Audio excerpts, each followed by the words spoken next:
Il était une fois un homme qui rêvait qu'il se trouvait dans une grande salle où étaient réunis des représentants des religions du monde. Il se rendait compte que chaque religion avait beaucoup de choses qui semblaient désirables et dignes. Il rencontre un couple charmant qui représente l'Église de Jésus-Christ des Saints des Derniers Jours et lui demande « Qu'exigez-vous de vos membres ?»« Nous n'exigeons rien, répond-il. Mais le Seigneur demande que nous lui consacrions tout. » Le couple lui parle alors des appels dans l'Église, de l'enseignement au foyer, des visites d'enseignement, des missions à plein temps, des soirées familiales hebdomadaires, de l'œuvre du temple, du service d'entraide et humanitaire et de la responsabilité d'enseigner. « Est-ce que vous payez les personnes pour tout ce qu'elles font ?» demande l'homme. « Oh non !» explique le couple. Ils donnent de leur temps gratuitement. Aussi, tous les 6 mois, les membres de notre Église passent un week-end à assister à 10 heures de conférence générale. 10 heures à écouter des gens faire des discours, s'étonne l'homme. Et vos services religieux hebdomadaires, combien de temps durent-ils? 3 heures, tous les dimanches. Oh là là, dit l'homme.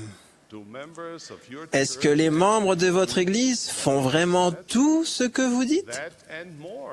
Oui, et plus encore. Nous n'avons même pas mentionné l'histoire familiale, les camps pour les jeunes, les veillées, l'étude des Écritures, la formation de dirigeants, les activités des jeunes dans la semaine, le séminaire matinal, l'entretien des bâtiments de l'Église, et évidemment, il y a la loi de santé du Seigneur, le jeûne pour aider les pauvres et la dîme. L'homme dit, « Je suis perplexe. Pourquoi voudrait-on adhérer à une telle église ?» Le couple sourit et dit, « On se demandait si vous alliez poser la question. »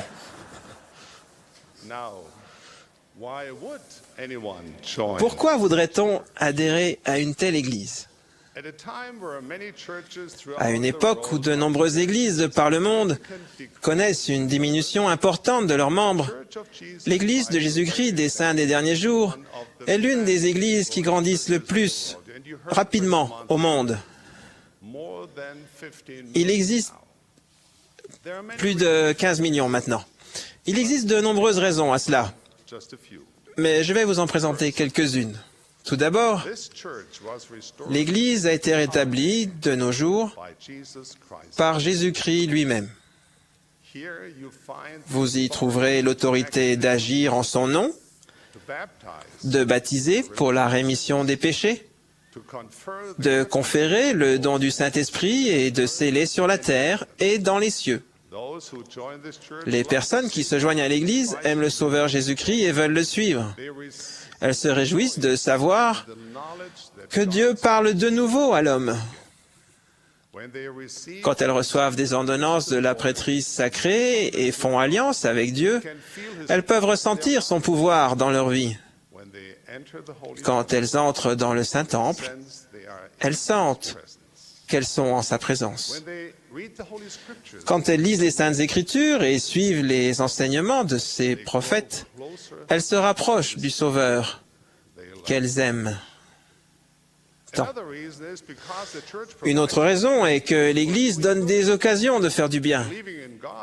Croire en Dieu est louable, mais la majorité des gens veulent faire plus que d'écouter des sermons inspirants ou de rêver de leur demeure là-haut. Ils veulent mettre leur foi en pratique. Ils veulent se retrousser les manches et s'engager dans cette grande cause. Et c'est ce qui se passe lorsqu'ils nous rejoignent. Ils ont de nombreuses occasions de traduire leur talent, leur compassion et leur temps en bonnes œuvres. Comme nous n'avons pas de clergé local rémunéré dans nos assemblées à travers le monde, nos membres accomplissent l'œuvre du ministère eux-mêmes. Ils sont appelés par inspiration. Quelquefois, nous nous portons volontaires. Quelquefois, nous sommes désignés d'office. Nous considérons ces responsabilités non comme des fardeaux, mais comme des occasions d'accomplir les alliances que nous faisons avec joie de servir Dieu et ses enfants. Une troisième raison pour laquelle les gens se joignent à l'Église est que le chemin des disciples conduit à de précieuses bénédictions. Nous considérons le baptême comme le point de départ de notre voyage de disciples. Marcher tous les jours avec Jésus-Christ apporte la paix, un but dans la vie et une joie profonde et le salut éternel dans le monde à venir. Les gens qui suivent fidèlement ce chemin évitent un grand nombre des pièges, des chagrins et des regrets de la vie. Les pauvres en esprit et les cœurs honnêtes y trouvent de grands trésors de connaissances. Ceux qui souffrent ou sont affligés y trouvent la guérison. Ceux qui portent le poids du péché y trouvent le pardon, la liberté et le repos. La recherche de la vérité a conduit des millions de personnes vers l'Église de Jésus-Christ des saints des derniers jours. Cependant, il y en a qui quittent l'Église qu'ils avaient autrefois aimée. On pourrait se demander, si l'Évangile est si merveilleux, pourquoi certains le quittent-ils? On suppose parfois que c'est parce qu'ils ont été offensés ou parce qu'ils étaient paresseux ou encore pécheurs. En réalité, ce n'est pas aussi simple. En fait, il n'y a pas qu'une seule raison qui s'applique à toutes les situations. Certains de nos chers membres se demandent pendant des années s'ils doivent se détacher de l'Église. Dans cette Église où nous respectons tant le libre arbitre, qui a été rétabli par un jeune homme qui se posait des questions et cherchait des réponses, nous respectons les personnes qui recherchent honnêtement la vérité. Cela peut nous briser le cœur quand leur parcours les éloigne de l'Église que nous aimons et de la vérité que nous y avons trouvée. Mais nous respectons leur droit d'adorer le Dieu Tout-Puissant selon les aspirations de leur conscience, tout comme nous réclamons ce même droit.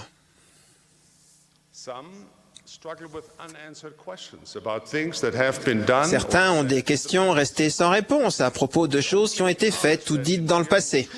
Nous reconnaissons franchement qu'en près de 200 ans d'histoire de l'Église, nourrie d'un ensemble ininterrompu d'événements inspirés, honorables et divins, il s'est fait et dit des choses qui pourraient amener les gens à s'interroger. Quelquefois, des questions surgissent simplement parce que nous n'avons pas encore tous les renseignements et qu'il nous faut juste un peu plus de patience. Lorsque toute la vérité sera finalement connue, les choses qui n'avaient pas de sens à nos yeux seront résolues à notre entière satisfaction. Parfois, il existe une différence d'opinion quant à ce que les faits signifient réellement.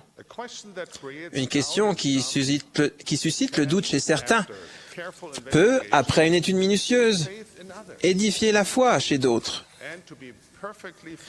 Et pour être tout à fait franc, il y a eu des fois où les membres ou les dirigeants de l'Église ont tout bonnement fait des erreurs. Il a pu se dire ou se faire des choses qui n'étaient pas conformes à nos valeurs, à nos principes ou notre doctrine. Je suppose que l'Église ne serait parfaite que si elle était dirigée par des êtres parfaits. Dieu est parfait et sa doctrine est pure. Mais il œuvre par notre intermédiaire, nous, ses enfants imparfaits, et les gens imparfaits font des erreurs.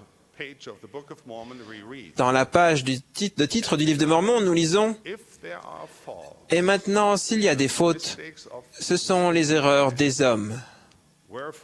C'est pourquoi ne condamnez pas les choses de Dieu, afin d'être trouvés sans tache devant le siège du jugement du Christ. » Il en a toujours été ainsi. Et ce le sera toujours, jusqu'au jour parfait où le Christ lui-même régnera personnellement sur la terre. Il est dommage que certains aient trébuché à cause des erreurs commises par des hommes. Mais en dépit de cela, la vérité éternelle de l'Évangile rétabli qui se trouve dans l'Église de Jésus-Christ des saints des derniers jours n'est pas ternie, diminuée ou détruite. En tant qu'apôtre du Seigneur Jésus-Christ, ayant assisté personnellement au conseil et aux travaux de l'Église, je témoigne solennellement qu'il n'est pas de décision importante affectant cette Église ou ses membres qui ne soit prise sans que l'on ait recherché avec ferveur l'inspiration, la direction et l'approbation de notre Père éternel. C'est l'Église de Jésus-Christ. Dieu ne laissera pas son Église s'éloigner du cours qui lui est affecté, ni manquer d'accomplir sa destinée divine. À vous qui vous êtes détachés de l'Église, je dis, mes chers amis, qu'il y a encore une place ici pour vous. Venez ajouter vos talents, vos dons et votre énergie aux nôtres. Ainsi, nous deviendrons tous meilleurs. Certains pourraient se demander, mais en ce qui concerne mes doutes, il est normal de se poser des questions. Souvent, la graine de la recherche honnête germe et se développe jusqu'à devenir un grand chêne de connaissances. Il y a peu de membres de l'Église qui, à un moment ou un autre, ne se sont pas débattus avec des questions graves et épineuses. Un des objectifs de l'Église est de nourrir et de cultiver la graine de la foi, même quelquefois dans les terrains sablonneux du doute et de l'incertitude. La foi, c'est espérer en des choses qui ne sont pas vues, mais qui sont vraies. C'est pourquoi, je vous en prie, mes chers frères et sœurs, mes chers amis, doutez de vos doutes avant de douter de votre foi. Nous ne devons jamais permettre aux doutes de nous garder prisonniers et de nous tenir éloignés de l'amour, de la paix et des dons de Dieu qui nous sont accordés par la foi au Seigneur Jésus-Christ. Certains pourraient dire, « Je ne suis pas à ma place parmi les gens de l'Église. » Si vous pouviez voir en notre cœur, vous trouveriez probablement que vous avez plus votre place avec nous que vous ne le supposez. Vous pourriez être surpris de trouver que nous avons des aspirations profondes, des problèmes et des espoirs qui ressemblent aux vôtres. Votre passé et votre éducation peuvent sembler différents de ce que vous percevez chez beaucoup de saints des derniers jours, mais cela pourrait être une bénédiction. Frères et sœurs, chers amis, nous avons besoin de vos talents et de votre point de vue unique. La diversité des personnes et des gens dans le monde entier est une force pour l'Église. Certains pourraient dire, « Je ne pense pas pouvoir vivre à la hauteur de vos principes. » Raison de plus pour venir. L'Église est conçue pour nourrir les personnes imparfaites qui ont des difficultés et celles qui sont épuisées. Elle est remplie de gens qui désirent de tout leur cœur respecter les commandements, même s'ils n'ont pas encore maîtrisé leur application. Certains pourraient dire, « Je connais un membre de votre Église qui est hypocrite. Je ne pourrais jamais adhérer à une Église qui a quelqu'un comme lui en son sein. »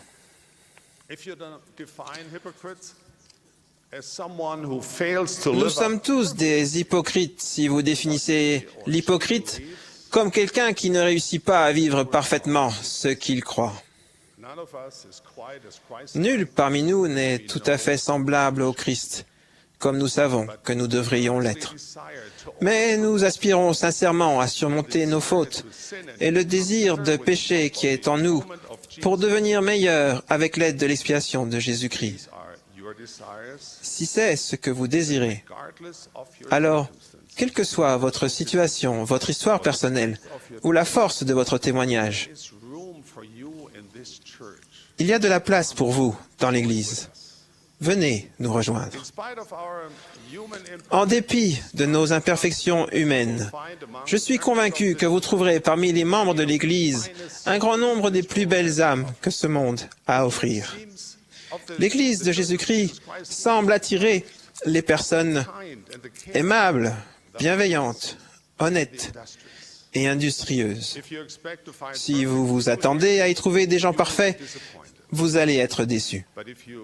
Mais si vous recherchez la pure doctrine du Christ, la parole de Dieu, qui guérit l'âme blessée, et l'influence sanctificatrice du Saint-Esprit, vous les trouverez ici. À cette époque où la foi diminue, où tant de personnes se sentent éloignées des bras de Dieu, vous trouverez ici des gens qui aspirent à connaître leur Sauveur et à se rapprocher de lui en servant Dieu et leur prochain, tout comme vous. Venez nous rejoindre. Je me rappelle un moment de la vie du Sauveur où beaucoup l'ont abandonné. Jésus a demandé à ses 12 disciples, « Et vous, ne voulez-vous pas aussi vous en aller ?» Simon-Pierre lui répondit, « Seigneur, à qui irions-nous? Tu as les paroles de la vie éternelle. » Parfois, nous devons répondre à la même question. « Et vous, ne voulez-vous pas aussi vous en aller? Ou bien nous en tiendrons-nous, comme Pierre, fermement, aux paroles de la vie éternelle. » Si vous recherchez la vérité, un sens à la vie et une façon de traduire la foi en actes, si vous recherchez un endroit où vous vous sentirez chez vous, venez nous rejoindre. Si vous avez quitté la foi que vous aviez un jour embrassée, revenez, rejoignez-nous. Si vous êtes tenté d'abandonner, restez encore un peu. Il y a de la place pour vous. Je lance cette supplication à tous ceux qui entendent ou lisent ces paroles. Venez nous rejoindre. Venez prêter l'oreille aux doux appels du Christ. Prenez votre croix et suivez-le. Venez nous rejoindre. Car vous trouverez ici ce qui est sans prix.